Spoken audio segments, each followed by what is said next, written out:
itaciya ce ta dawwama da kuma mulki da ba zai ƙare ba.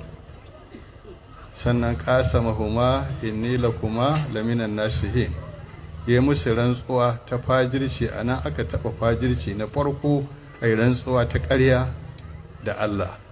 Annabi Adamu alaihi salamu da Hawwa ba su taɓa tsammanin wani makaluki zai rantse a kan ƙarya ba. Da Allahu ma bi gurur falamma zaqa shajarata badallahuma sau'atuhuma wa tafiqa yaksifani alaihima min waraqil janna. Suna cin wannan itace duk tufafinsu sai ya tafi, sai suka dinga tsakar ganye suna lillikawa a jikinsu. Sai ubangiji a wannan lokacin, abinda nake so mu lura shine kamar karamin yaro ya shiga guri mai kyaure kuma da jan block, sai ya ja kyauren sai ya rufe shi, kuma gurin da zai murda jan block din ba a nan ike ba, na haka ta inda zai fita babu. Ko yau ko gobe wanda duk ya saba Allah haka yi wa kansa, ya ja wa kansa kofa mai jan block, ya raba tsakaninsa da mahalicci. Amma ubangiji saboda karimi ne, saboda rahamarsa sai ya kwance mutum. Saboda haka annabi alaihi salamu da Hawwa sun kulla kansu, sai ubangiji ya ce wa nadahuma rabbuhuma alam an hakuma an tilkuma shajarati wa aqul lakuma inna shaytana lakuma aduwwun mubin. Kaga Allah ya zare sakatar, ya buɗa musu kofa, ya kiransu ya ce ban hana ku wannan cin itaciyar ba, kuma ban gaya muku shaidan mukiyinku bane a fili. Qala rabbana zalamna anfusana wa in lam taghfir lana wa tarhamna lanakunanna minal khasirin. Ita ce kofar tuba, ce Allah mun zalunci kanmu, in baka ji kanmu ba, baka yi mana gafara ba, za mu zama daga cikin waɗanda suka yi asara. To ubangiji sai ya yafe musu, ya kuma zaɓi Adamu alaihi salam. To tun daga nan Allah ya buɗe wa 'ya'yan Adamu kofar tuba. Kowa yi laifi, ubangiji ya buɗe masa kofa, domin taballahu alaihim liyatubu, ya buɗe musu kofar tuba. In suka laifi, in suka tuba zai karɓa, saboda raunin da suke da shi an gine su akan su daidai kuma su kuskure. Saboda haka wannan tuba rahama ce wanda ubangiji subhanahu wata'ala yi wa bayansa. Kafin zuwan annabi Muhammadu sallallahu alaihi wasallam, sauran annabawa da suka zo ana tuba. Addini ɗaya ne, shari'a ba ɗaya ba ce. Dukkan annaba alaihi salatu wassalamu 'yan tiraka ne. Al'anbiya wa hiwatun banu allat ummahatuhum shatta. 'Yan tiraka ne, amma kowa mahaifiyarsa daban. Ma'anar wannan, kowa da tauhidi ya zo, amma shari'ar wannan ta bambanta da wannan. Sauran annaba alaihi salamu idan mutum ya laifi, za a iya rubuta masa alamar laifin a goshinsa kowa ya gani. Sannan kuma tuba sai su haɗu su ga guri mai duhu, ko a ɗau takobi ko kan sakali a yi ta saran juna. Wanda aka sara in mutu shine aka karɓi tubansa. Amma da aka zo wannan al'ummar, in mutum ya laifi Allah ba zai fallasa shi ba, ko ba sai ya je gurin liman ba, ba sai ya je gurin kowa ba, tsakaninsa da mahalicci kawai ya karaya a zuciyarsa ya tuba, Allah ya karba, ba sai an fallasa shi ba. Wannan shine tuba irin na musulunci, wanda ubangiji subhanahu wata'ala ya shar'anta shi a shari'ar annabi alaihi salam. Saboda ka tuba daga kowane irin zunubi wajibi ne, saboda nassin alqur'ani da ubangiji subhanahu wata'ala yake cewa tubu ila Allahi jami'an ayyuhal mu'minuna la'allakum tuflihun. Ku tuba ga Allah gaba daya ya ku mu'minai, ta hanyar haka za ku samu babban rabo. Dan haka kowane irin zunubi, komin girman sa karka gaishi, afuwar Allah ta fi shi. Ba zunubin da ifi karfin afuwar Allah. Kar mutum ya wani laifi ya ɗaibi ƙauna, komin girman laifin. Laifi dai wanda ya fi kowanne kusan guda biyu ne. Na ɗaya shine kafircewa Allah, na biyu shine kafircewa imani. Zauranci kafircewa Allah shine tun asali mutum ya zama ya kafirce, bai da wahadaniyar Allah ba, yana haɗa Allah da wani abu. Kafircewa imani shine da ya yarda da Allah sai ya ridda, to shine ya kafircewa imani. Saboda haka duk biyun nan miyagu ne, amma idan mutum ya tuba Allah zai karba. Kai Fir'auna wanda yace ana rabbukumul a'la, bayan ya ce ma alimta lakum min ilahin gairi, ban san kuna da wani Allah ba ni ba, kuma yace ana rabbukumul a'la. Amma duk da wannan da abin da fir'auna yi, sai ubangiji ya tura annabi Musa alaihi salam da annabi Haruna alaihi salam, yace ku je fa qula lahu qawlan layyina la'allahu yatazakkaru aw yakhsha. ku je ku gaya masa magana cikin sauki, cikin rarashi, watakila zai faɗaka, watakila kuma zai ji tsoron Allah. To ka ga fir'auna da duk wannan sharin nasa, amma Allah ce a rarrashe shi. To wannan tuba daga kowane irin laifi. Kuma za mu sake duba kan cewa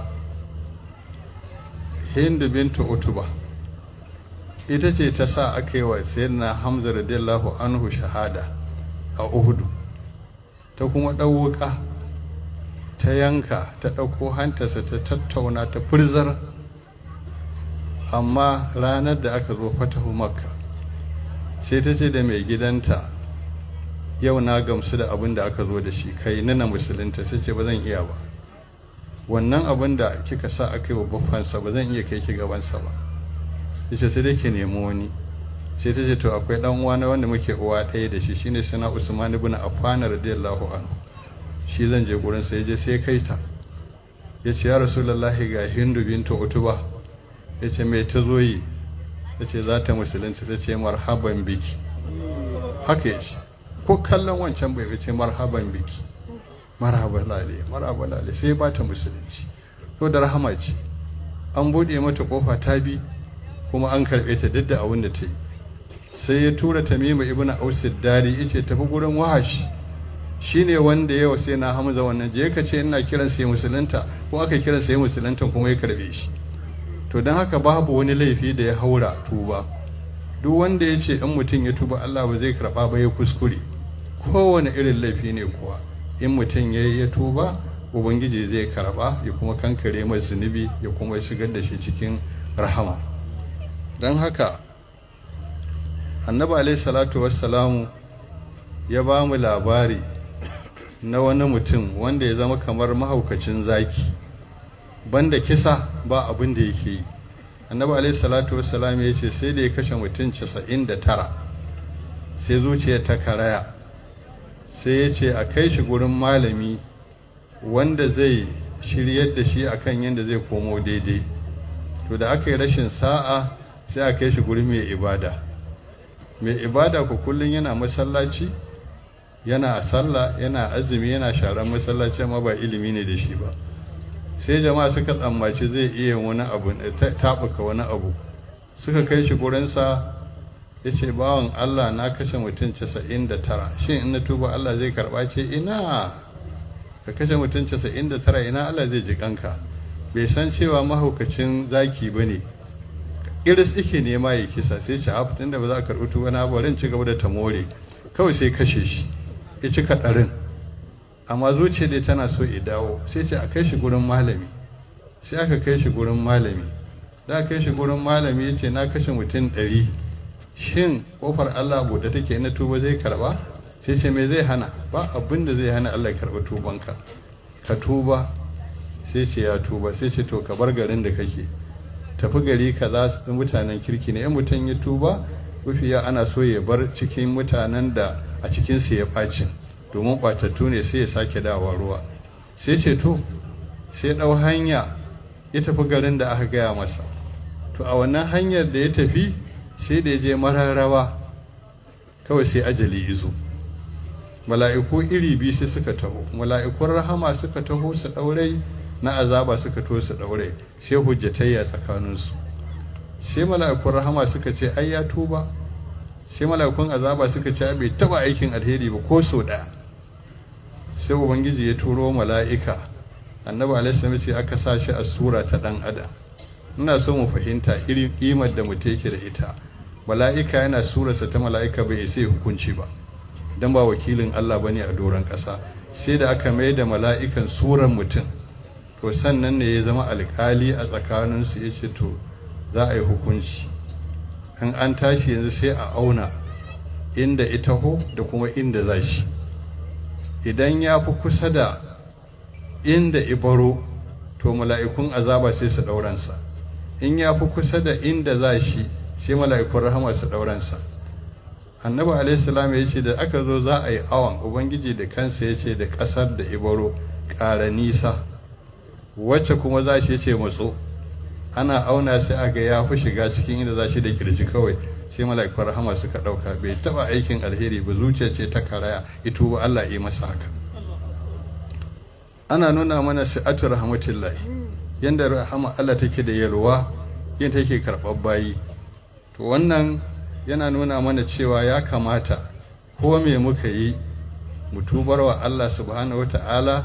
Afuwarsa ta kere kuma ta girmu dukkan laifin da wani bawa ya yi. Kuma yana cewa da zunubin mutum zai zama tun daga ƙasa ya taɓo sama, kuma wannan zunubin da ya taɓo sama ya ce in na so sai in mayar maka da ita gaba ɗaya rahama, ba abin da zai rage ni, ban Allah baya karuwa baya raguwa, ba wanda zai cuce shi, ba wanda zai amfane shi. Sannan annabi alaihi salatu wassalamu ya nuna mana yanda Allah yake da rahamarsa wajen tuba, saboda kullum ita duniya wato ƙasa ce, kuma ƙasa riɓi biyu ce, akwai ƙarƙashinta akwai doranta. Suwaye ƙarƙashinta? Matattu. Suwaye a doranta? Marasa lafiya, saboda rashin lafiyar zuci ta fi ta ganga jiki yawa. Saboda haka wayannan rashin lafiyar da ake da ita ta zuciya, hasada, ƙyashi, girman kai, ƙwauro, almubazzaranci, rowa, ga su nan iri-iri ana tare da su.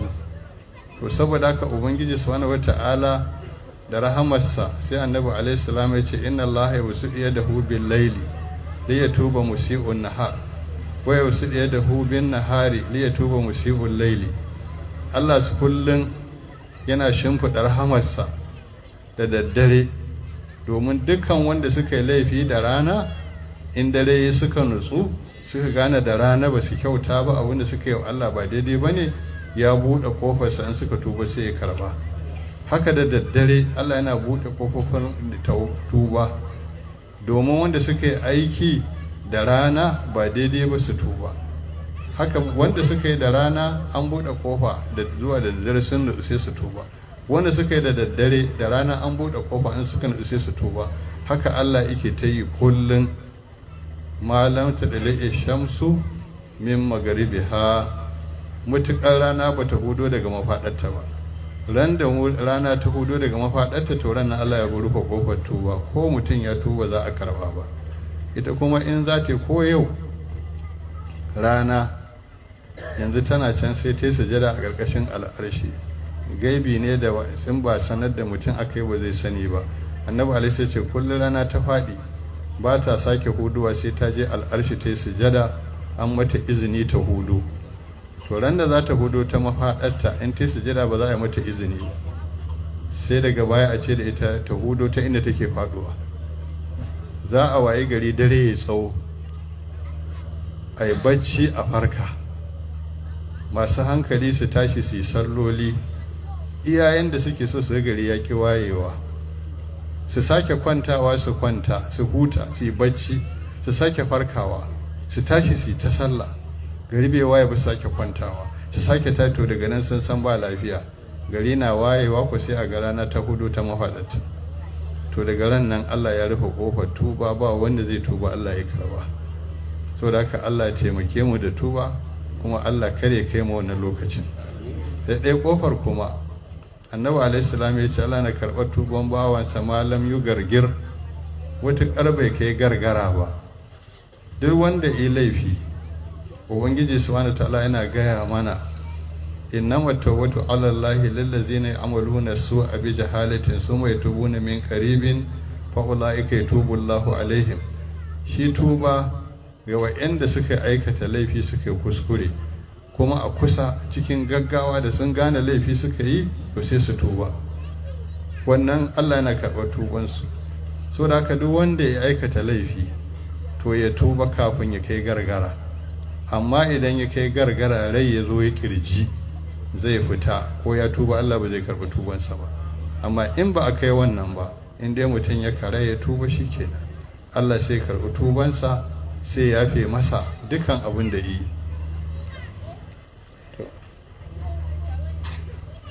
sannan akwai abin lura a wannan tuban duk da nake magana, musulunci bai ya gina tuba ya mulmula shi ya ɗauka ya ajiye ba, saboda yana so zai yi laifi sai mulmula tuba ya ajiye gefe ɗaya, sai zai aikata laifi. In ya aikata laifi kuma to sai ɗauko tuban ya saka, wannan tuban Allah ba zai yarda da shi ba. Ina fatan za a fahimce ni a wannan, cewa mutum ya mulmula tuba ya gina shi ya ajiye, in ya laifi kuma sai ya ɗauko shi, kamar yadda da yawa mutane suna haka. Sai mutum ce je ka kai laifin wani kai ka tuba ai, to ya tanadi tuban ya ajiye, in ya laifi shi kenan. Shine abin da 'yan uwa Annabi Yusuf alaihi salam suka faɗa, za su kashe shi, jefa shi a rijiya, su halaka shi, amma kuma sai su gyaru su zama mutanen kirki, wata kuma min ba'dihi qauman salihin, sai su yi kirki zama mutanen arziki, shikenan magana ta wuce. To Allah bai yarda da wannan ba. Ba a yarda da mutum ya jingina tuba ya mulmula shi ya ajiye je aikata laifi sannan ya ce zai tuba. Abdullahi dan Abbas radiyallahu anhuma, wata rana wani mutum ya zo gurinsa ya ce da shi, idan mutum ya yi kisan kai Allah yana karɓar tubansa? Sai ce yana karɓa. Can wata rana kuma sai wani ya zo a gurin, sai ce idan mutum ya kisan kai ya tuba Allah na karɓar tubansa? Sai ce Allah baya karɓar tubansa. To a wannan lokacin sai almajiransa suka ce masa, tambaya iri ɗaya kuma fatawa da ka ba su iri biyu. Sai ce haka yake.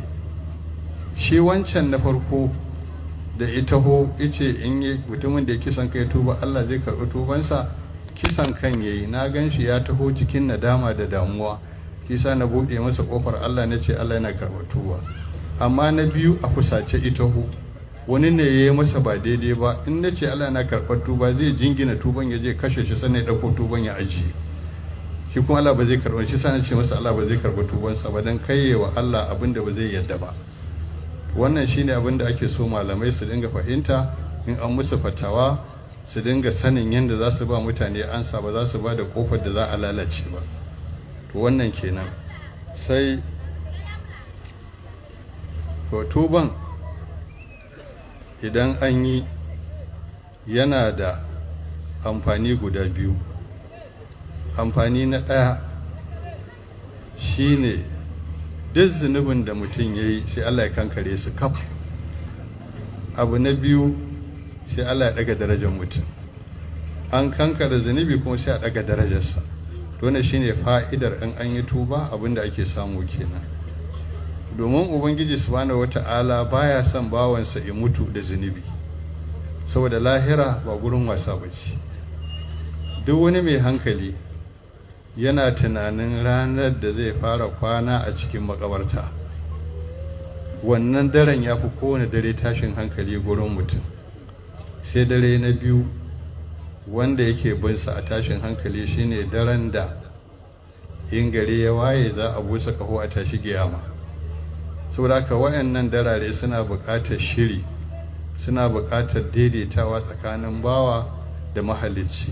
To babbar ƙofa ita ce tuba, da dukkan abin da mutum ya yi kafin ya zo gargara, kafin a toshe ko a rufe ƙofar tuba, to mutum sai ya tuba. In ya tuba Allah sai ya karba, sai kankare masa zunubi, sai kuma ya daga darajarsa. To sai wani abin lura shi kuma, me yake jawowa ɗan adam ya dinga aikata laifi ya nace a kai? Malamai suka ce abu biyu ne. Ɗaya shine rafkana, gafala. Na biyu kuma sha'awa. Rafkana tana sa ɗan adam ya nace ta aikata laifi, dan ba ma ya kawo komai a kansa.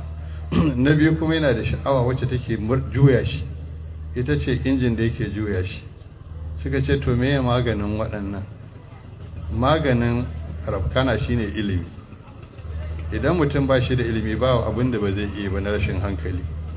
Shi sa wanda baya zuwa makaranta baya tambaya ko wauta ba a waiwaya shi dan ba zai gane ba. Na biyu sha'awa, ita ko meye maganinta shine haƙuri, sai an ɗora mutane akan haƙuri. To ta ina ake samun abin da zai sa ɗan adam ɗin ya nutsu? Malamai suka ce abu uku. na ɗaya sai mutum ya imani da asalin shari'a. Imani da asalin shari'a, me imani da asalin shari'a? Sai ya yarda cewa a lahira akwai arziki, akwai lahira, a lahira akwai tsiya. Arziki shine shiga aljanna, tsiya kuma shine shiga wuta. To in ya san akwai haka, to meye sanadin arzikin, meye sanadin tsiyar? Sanadin arzikin shine da'a, sanadin tsiyar shine ma'asiya, sako. To in mutum yana da wannan imanin, to zai rage sako. Ya tabbatar gida biyu ne a lahira, ba gida uku. Wa'annan su shiga aljanna, wa'annan wuta. To in mutum yana da wannan imanin, to zai risina. Abu na biyu shine duk mara lafiya yana buƙatar likita ƙwararre wanda isan aikin ciki da bai, kuma wanda baya almandahana, baya gaggawa, zai gaya masa gaskiyar al'amari ferere, kuma magana da zai faɗa gaskiya ce kamar ƙarfe take, ba mai ta da ita. To wanne ne wannan likitan da za mu yi wa imani? Shine Muhammadu Rasulullahi sallallahu alaihi wasallam, mayan iku anil hawa, baya furci akan son zuciya. Duk abin da izo mana da shi ya faɗa daidai ne. Abin da zai mana amfani duniya da lahira ya faɗa mana, kuma ya nusar da mu yadda za mu cin masa. Duk abin da zai cuce mu duniya da lahira ya gaya mana, kuma ya nusar da mu yadda za mu nisance shi. So da haka in annabi alaihi ya faɗi magana ya ce a bar kaza, to barinta shine wajibi. In aka ki bari, to za a gani, in ku an gani ba za a ga da kyau ba. To sai mutum ya amince wa annabi alaihi salamu, sannan zai daina abin da yake so. Kamar yadda yanzu mata suke ɗorin gashi, annabi alaihi salamu ya ce la'anallahu alwasilata wal mustawsila. Duk rahamarsa sai da ya ce Allah tsine wa matar take ɗora gashi, ya ɗore tsine wacce ta ɗora mata. Duk da wannan rahamata sai da ya tsine musu. To wannan tsine wadda ya yi, domin ran da Allah ya kori shaidan daga rahama, ya ce da Ubangiji subhanahu ta'ala, ba dan Adamu ka kore ni ba, to duk zuri'arsa sai na sa su san kangare maka kamar yadda na kangare maka. Amma babban abin da zai sa su shine zai zuga su falayu gayuran da khalq Allah, su canja halittar Allah. Ya halicce ta da iya gashin da yake so, ita ce wata yadda ba, sai ta dora. In ba gashin ba sai ta dauko zare ta ƙara. To wannan taho mu gama ake da fushin Allah cikin gaggawa. Annabi alaihi ya hana wannan ne saboda yana nuna mana tafiyar da muke yi, hanyar tamu akwai nakiya. Duk da iblis ya bumbunne, in aka nusar da kai nan nakiya ce karka taka, to in ka taka zai tashi da kai. Da yace kar su dora, nakiya ce a gurin. Sai waɗansu suka bada fatawa sa iya mazajen su za su yi wa namiji ya tsararo. Annabi tsine wa wadda ta yi wannan, a ce saboda miji, ko waye miji ba a yi sa'ai saboda shi ba. Ko mutanenmu suna da wani abu na jahilci da ake da fama da shi, shine akwai abu guda biyu da mai ilimi wato da shi yake fice, kuma shi ake so, da shi ake ilimi. Mutum ya san duk abin da yake cikin littafi ba kowanne ne daidai ba, ba ko menene yake cikin wani littafi zama daidai ba. Duk da baka gane wani wato ba mai ilimi bane kai, kuma za ka karanta ka gane wannan daidai ne, wannan ba daidai bane, wannan dafi ne, to sai ka samu wannan. Sai na biyu, mutane su fahimci fatawa ba ta halatta haram. Idan malami ya ba da fatawa ba daidai ba, duk abin da kai akan fatawarsa kana da laifi, kuma sai Allah ya kama shi. Maganar da za a faɗa kurin ka karɓe ta ido rufe, to sai ta annabi alaihi salam. Ko da abu haramun ne ce je ka yi, na halatta maka, to kai. Ma qala kana qada'an ghayra mardudi. Da abin da ya faɗa zama hukunci wanda ba za a juyar da shi ba. To anan sai malamai mata su ce ai an bada fatawa, da kai da wanda ya bada fatawa a gaban Allah ba za ku fita ba. Ba daidai bane. Saboda haka mutane su dinga fahimtar fatawa daban, daidai daban. Idan malami ya bada fatawa an yi sa'a daidai yayi, to an ci riba.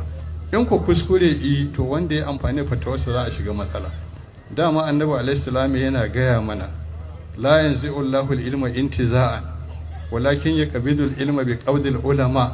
hatta idza lam yubqi aliman ittakaza an-nasu ru'usan juhala fasu'ilu fa afatu bi ghairi ilmin fadallu wa adallu.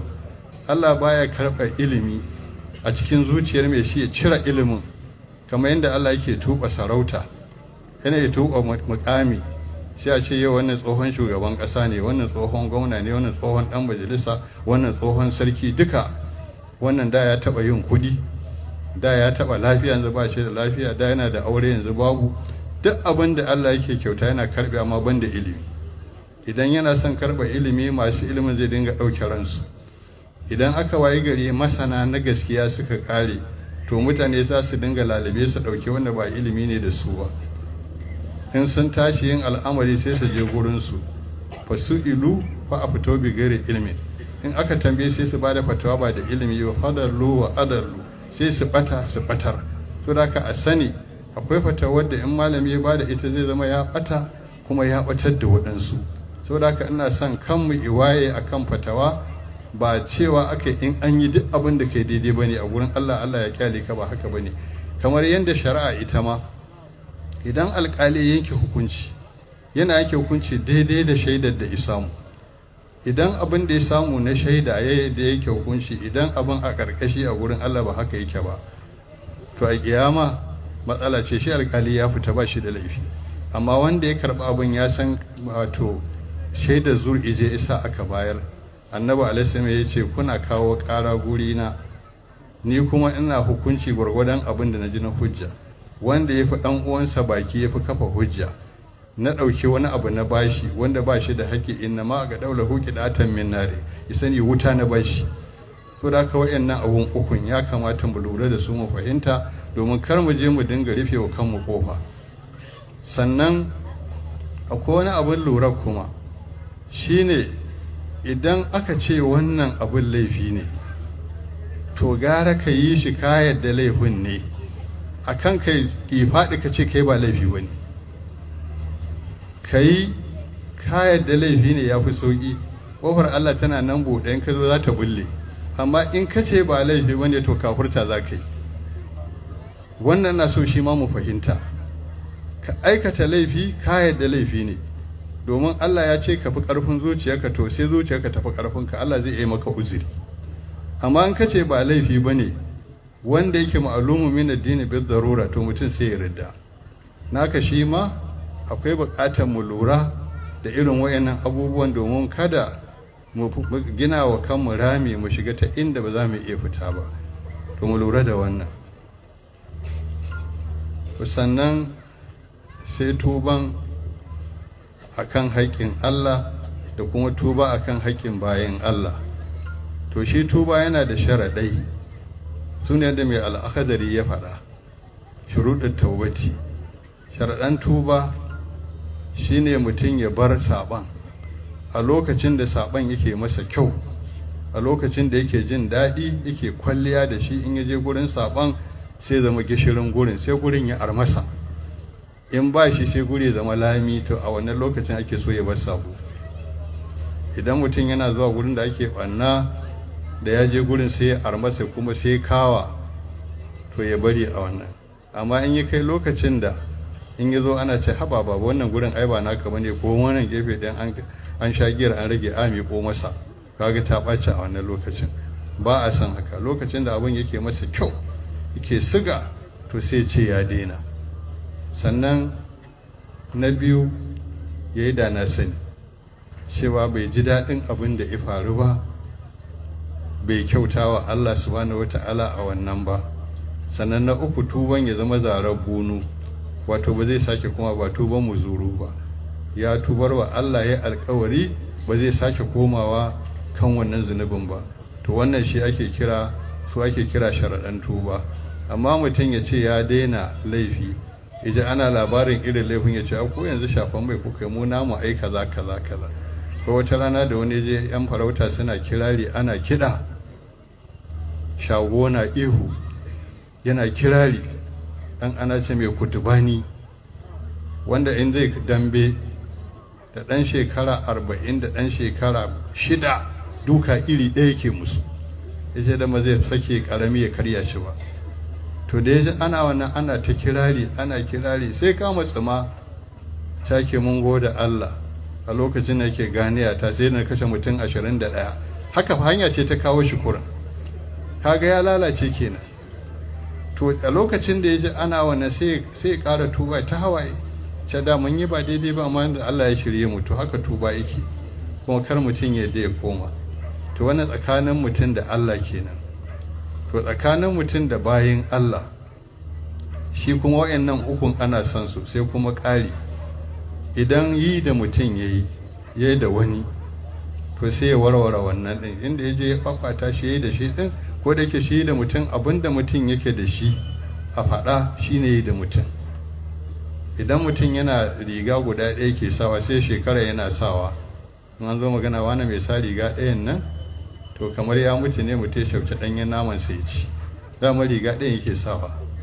yana da wata mota kullum sai an tura ta a ce wani mai kai ni gida ɗin nan ko yana jin wulakanci ko wani mai shagiɗawan nan ko wani gurgun nan ko wani mai ido ɗaya to duk in yi masa wannan ko wani gajere kamar a kife da ƙwarya ko wani ƙerere kamar hanya to duk wanda ya faɗa ya yi da shi amma in ba shi da shi aka faɗa to buhutani ne siffa ce ta yahudawa to idan mutum ya yi da wani bayan ya wa'annan guda ukun to sai ya warware abin da ya faɗa idan kuma haƙƙi ya ci to fa sai ya biya wannan haƙƙin da ya ci to a nan ake gizo yake takin saƙa to a nan nake son a yi ƙoƙari a dinga ɗamfarar malamai sai su koya mutum yadda zai fita kwanan nan akwai matsaloli da ne ta gani mutum ya ga abin da ya ba daidai ba ne sai ya dawo hanya to sai tafi gurin wanda ya wa gaba gadi sai ya gaya masa shi kuma sai ya tumbe ba irin mutanen da ba ne mutanen da ba sa yadda da in an musu wani abu ka zo ka faɗa musu ce ba su yafe ba a sai su yafe sai je gaba gaɗe shi ai na maka kaza ne maka ce ni ko ba zan yadda ba haga ta ɓaci to mazhaban malikiya su sun yadda idan ka yi wa mutum wani abu na haƙƙi kuma kaga Allah ka daina to je ka ba shi a rufe idan kuɗi ne mutum ya ci na wani to in ya je ya faɗa masa ya ce ya ci kuɗinsa kaza ko lokaci kaza sai ce bai yadda ba kuɗin sun fi haka to sai gaban alƙali sai rigima to in ya tashi sai bari in an masa haihuwa ko yana bikin ɗansa ko yarsa ko wata hidima ta taso sai ya ɗebo ta kyauta mai ƙwari sai ya kai ce ga gudunmawa ta to ubangiji shi zai ɗauka gudunmawa ni kuma a gurinka ba kuɗinsa na mayar masa da haka sai ka fita lahira baka da komai amma da ka je gaba gadi sai ce bai yadda ba idan tsakanin mace da miji aka samu matsala to idan aka fito ko ta gaya masa wani abu da ta yi aure zai mutu abu zai rikice inda ta tabbatar ta tuba to su zauna ana hira ta ce zaman tare kullum cutar juna akan yi tunda mutane ne mu muna zalunta juna kaza kaza ya kamata ka yafe min duk abin da nayi maka ni kuma zaman mu duk abin da nayi maka da kai mun na yafe maka to in yace ya yafe ita ma ta yafe wannan ruwa ta sha amma da za ta fito ta faɗa ta ce ta aikata kaza kaza karshe sai kashe ta ma to don haka ake kokari idan za a gyara to ta hanyar hikima ake yi saramin 70 marra a rana ina tuba ina istighfari don gafara gurin Allah subhanahu wataala saboda nauyin da Allah ya ɗora musu na bayinsa kuma ya ara musu wata siffa tasa ta mulki shi kuma Allah adulu mai adalci ne yasa kullum muke karanta a Fatiha maliki yawmiddin mamallakin ranar sakamako to ran da ya ɗauki wannan siffar ibaka to babu abin da za ka yi kai aran gama da shi illa ka irin kai zalunci a ciki tunda shi ba zalunci tare da shi ya baka siffarsa kuma kai zalunci so da haka masu mulki wajibi ne su lura da amana da Allah ya ba su ta bayin Allah su riƙe mutane da amana su kare rawukan mutane, su kare mutuncin mutane, su kare dukiyar mutane, su kare duk abin da ya kamata su kare dukiyar ƙasar. Sannan dukkan magidanta wajibi ne mai gida ya tuba in yana wasarere da iyalinsa baya ɗaukar nauyin matansa, ya tabbatar gobe alƙiyama ibadunsa za a ɗauka a biya ta, to su sasanta ya dawo ya dinga ɗaukan nauyin gidansa. 'Ya'yansa amana ce, Allah sai ya tambaye shi. Idan suna lalacewa ya kau da kai, daidai yake da wanda wuta ta kama gidansa bai kula ba sai ta gama kewaye shi ba ta inda zai fita. Wajibi ne a dawo a kula da tarbiyyar 'ya'ya ta hanya uku. Hanya ta ɗaya, a ɗora su akan ibada amma su gani a ƙasa iyayen sun dukufu suna ibada. Hanya ta biyu, su ga cewa akwai mu'amala ta mutuntaka, iyayen su ne wa mutane shi ma su ne masa. Hanya ta uku, su tabbatar akwai kyawawan halaye da mahaifan suke yi, su ba sai su ɗauka. Sannan 'ya'yaye idan suna saba wa iyaye to su tuba, su dawo su zama masu biyayya ga mahaifansu. Kuma in mutum yana saba wa iyaye, in ya tuba ba a yin kafara a ce sai an rama wani na baya shikenan. Shi sa ubangiji subhanahu wata'ala a cikin suratul isra'i sai ya zo da hikima da irin lafazin qur'ani da yake haɗe abubuwa. Sai ce wa qul rabbirhamhuma kama rabbayani sagira, ka dinga cewa ubangiji ka ji kan mahaifana kamar yadda suka rene ni ina karamin yaro. Sai Allah ya ce in takunu salihina, ko ya tsaya a nan, jumlar bata cika ba. In takunu salihina fa biha wa ni'mat shine ma'anar cikon ayar. In mutanen kirki ne madalla, haka ake so. To sai ta gaba kuma wa illa fa innahu kana lil awwabina ghafura. In ba haka kuke ba, da ka da hanya zai karbe ka. Haka ubangiji ya bude, duk wanda ya saba yan san ya dawo alƙufa Allah a yanzu take, Allah sai karbe shi, sai ci gaba da kyautata musu, ba sai yayi wata fara baya ba. Haka makotaka ya kamata mu gyara zaman mu na makotaka. Duk zalunce-zaluncen da suke gudana na makota, kamata yi mu tubar wa Allah, mu sasanta tsakaninmu, sai komai namu ya zama daidai. Tsakanin miji da mata, idan akwai cin amana ta zaman aure, to matar ta tuba ta gyara, shi ma namijin in akwai ya tuba ya gyara, ubangiji sai ya karba, sai kuma ya tafi daidai. Idan akwai, mu daidaita su, mu ɗora hudanmu akan amana, mu ɗora hudanmu akan gaskiya, mu ɗora hudanmu akan sanin ya kamata da kuma yin ya kamata. Komai namu sai ya zama ya gyaru, ya daidaita. A ƙarshe ina jan hankalinmu akan mu koma ga ubangiji abin da ake ciki na tsafi. Ni dai na tsammaci cewa ko zamanin fir'auna wataƙila ba a irin wannan hulɗa ake, abokin hulɗarsa. Haƙƙin marayu ku a danne su kamar shan rubutun shi shekara. Rashin amana, duk wanda aka kira shi aka ce ai hulɗa ta kuɗi, to tana shiga hannu, to wannan kuma sai abin da Allah yi. Shi yasa 'yan kasuwa da yawa suke da wai karatun ɗan ba'ura 'yan kasuwa. Da kaji ɗan kasuwa cewa man taqayyahu, to ya gaya maka karatun ɗan ba'ura. Man taqayyahu sai ka ce ahwaya, ma'anarsa shine wayan mutum abin sana hannunsa. In ya fitar ga hannunka ba ka da sauran dabara, ya shiga gaban ka sai yanda aka yi. Yau duk wuraren da ake shari'a cike ike da wannan, musamman cinikayya da ake ta online. Cutar da take cikin wannan hanyar Allah ne kaɗai ya san iyakacinta. Basussukan da suke hawa kan mutane, so da aka irin wayannan halaye ubangiji ba rahama zai wa mutane ba. Abinda muke gudu, sabba alaihim rabbuka sauda azab. Yanzu abinda yake mana sauda ta'adibi, yana mana bulala da daftarwa mu faɗaka. Amma wallahi in muka saki ba mu gyara ba, in ya saukar da fushinsa ba shiga uku ba, uku ma ta yi kaɗan abin da za mu shiga. So da mu kiyaye Allah subhanahu wata'ala da ya tashi dinga lissafa mana yanda yi, ya ce alam tara kaifa fa'ala rabbuka bi adin, ba ga abin da mahallicinka yi da adawa ba, irama zatil imad allati lam yukhlaq misluha fil bilad, ba taba halittar gari irinsa ba.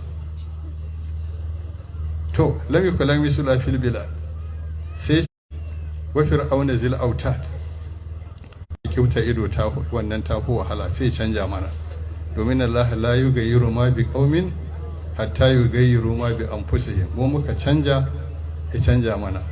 Haka zub da ciki a yau, yanda ka san mutum ya kaki ya tofar, haka ɗau ciki na aure, mai gidan ya je ya zubar, matar ta je ta zubar, likitan aka je ya zubar, ba wanda yake jin komai. Ana jin Allah wannan abun zai bar shi haka?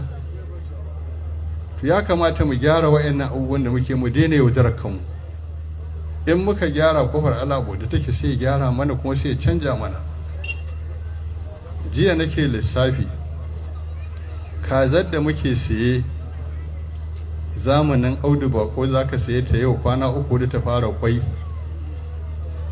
To a yau kazar da aka kyankyasa a yau kudinta zai sai maka waccan kazar ta zamanin Audu Bako sama da guda 1000. da ramu mun san haka, kuma ga abin da aka shiga. Allah muka yi wa ya canja mana, Allah muka yi canja mana. Lokacin da muke SAS ga alkali, su ne mu, naira 50 ba ma iya kashe ta a wata. Madara ne, sukari ne, burodi ne, nama duk a ci, a sai abin da za a siya ma 50 ba za ta kare ba. Amma yau ya aka juyi aka zama, halayenmu ne suka jawo mana, da shugabanci da talakawa muka haɗu muka yi wa Allah abin da muke so, ya jefa mu a wannan halin da muke ciki.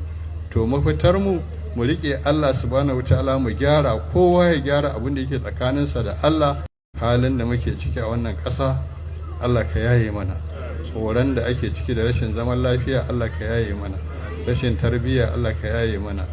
Abinda liman ya faɗa, alƙali addu'a ya ce Allah ka ba mu lafiya ta jiki, ka ba mu lafiya ta gidaje, ka ba mu lafiya ta Allahu la ilaha illallah, Allahu la ilaha illallah, Allahu la ilaha illallah. Alhamdulillah, muna mika godiya ga Allah subhanahu wa ta'ala. Allah ya saka da alkhairi, Allah ya saka da alkhairi.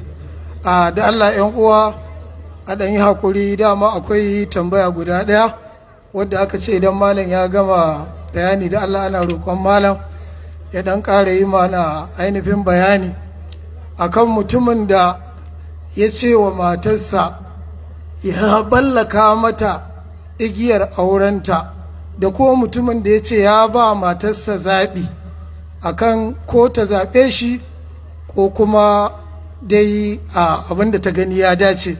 To wai wannan saki ne ko me ya kamata a yi? Shine aka ce da Allah ana neman bayani daga wajen malam. Allah ya saka wa malam da alkhairi, Allah ya saka wa malam da alkhairi.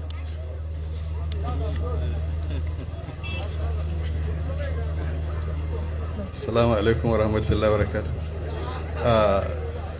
MC ina cewa la ya fita wa malikun bil madinati, ai ba a bada fatawa maliku yana gari ga alkali a zaune, wanda shi alkali baya bada fatawa.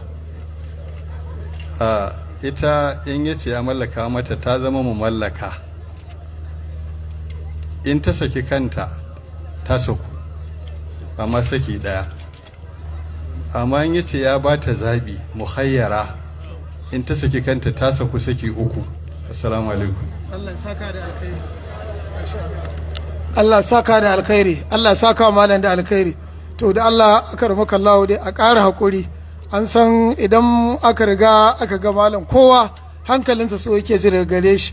To har yanzu wasu ne suka ƙara cewa da Allah suna son malam wannan aya, saboda wai ɗazu farko na ce ya ayyuhal ladzina amanu la tarfa'u aswatukum fawqa sautin nabi, da Allah suna neman bayani daga bakin malam. Allah saka da alkhairi.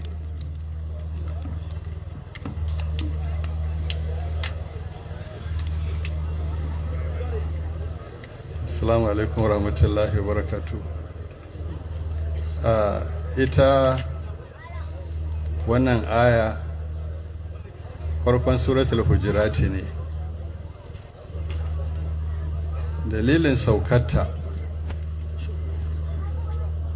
shine Allah ya yi wa sahabbai ridwanullahi alaihim da kansu zuwa yau har zuwa tashin alkiyama ya nuna musu waye Muhammadu Rasulullahi sallallahu alaihi wasallam. Wafudu Tamim ayari ne na kabilar Tamimu suka zo gurin Annabi alaihi salam. Wato a lokacin da Annabi sai ya fatahu Makka, duk kabilun Laraba suka dinga zuwa sai da aka samu wafudu guda 104. Ba wai mutum ɗaya ko biyu ne suke zuwa ba. Su wafudu Tamim su kaɗai sun kai su 10,000 suka zo gurin Annabi alaihi salatu wassalamu. Aka yi don muhawarar da za a yi, suka kuma musulunta. To da suka musulunta sai na Abubakar radiyallahu anhu ya ce yana ganin in za su tafi a naɗa musu wane ya zama shi ne shugabansu. Sai na Umar radiyallahu anhu ce shi kuma ba shi yake gani ba, da wane aka naɗa. Karka daɗa karka raga, iya abin da suka yi kenan. Ubangiji ya ce a hir daga yau wannan bawan Allah yana guri ba wanda ya sai wannan. Za ga Bukhari na caka da shekhani an yi halika. Wannan kalmar da suke gaban Annabi alaihi salamu ta so ta rushe duk hijirar da suka yi da duk yakin da suka ci. Dan mu sani kadarin Muhammadu sallallahu ya wuce hankali. Wannan magana kawai suka yi a gaban sallah ce ahir, sai an nusar da ku kusan da wa kuke zaune don kar ai asarar zama da shi. La tarfa'u aswatakum fawqa sautin nabi, kar ku daga muryar ku burbushin tasa. Wala tajharu lahu bil qawli ka jahri ba'dikum li ba'd, kar ku daga muryar ku kamar yadda kuke zance da sa'anni, to kar ku yi haka a gabansa. In kun yi an tahbada amalukum wa antum la tashkuruna, ayyukanku za su rushe gaba ɗaya ba tare da kun sani ba, sai mutum ya zo mutuwa tare da aikinsa babu. To tun daga nan sai suka ɗau hannu, kuma ayat ta jage za a yi lamul qiyamati, duk inda za a yi mu'amala da Annabi alaihi to haka ake. Da haka sai suke ƙasa da murya ka ake sirar kamar masu raɗa. To in sun faɗi magana sai ya ce me kake faɗa ne, da raɗa suke. Sune innal ladzina yaqudduna aswatahum inda rasulillahi ulaika allazina mutahana Allahu qulubuhum littaqwa. Wanda suke ƙasa-ƙasan su Allah ya wato kwaɓa zuciyarsu ya cika ta da tsoron Allah, lahum maghfiratun har zuwa ƙarshen aya dai. Saboda haka wannan tana nuna mana yanda ake mu'amala da Annabi alaihi salamu. Naka Imamu Malik lokacin da yake nan a Madina, idan za a zo makaranta sai ya turo wata baiwarsa ta zo ta tambayi almajirai yau wani darasi suke so a yi, fikihu ake so a yi ko hadisi.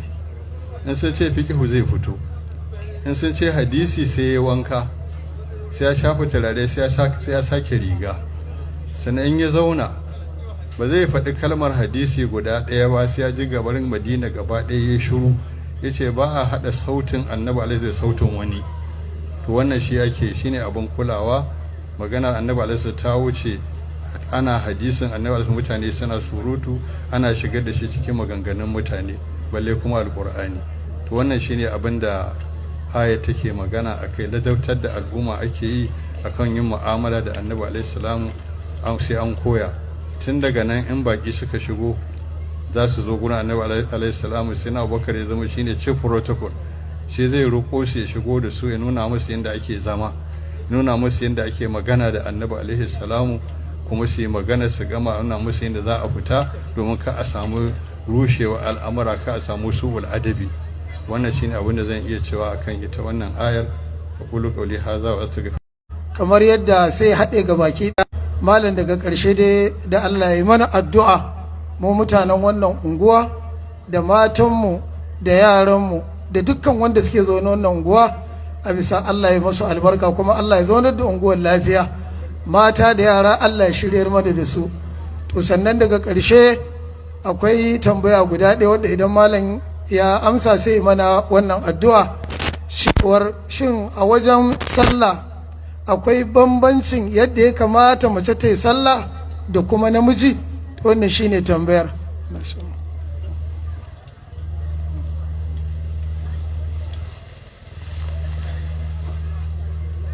Assalamu alaikum wa rahmatullahi wa barakatuh. Illa tambayar kamar a rufe take, bambanci kamar ta mai ta hai'ar yadda kamanni yadda za a yi sallar ake magana,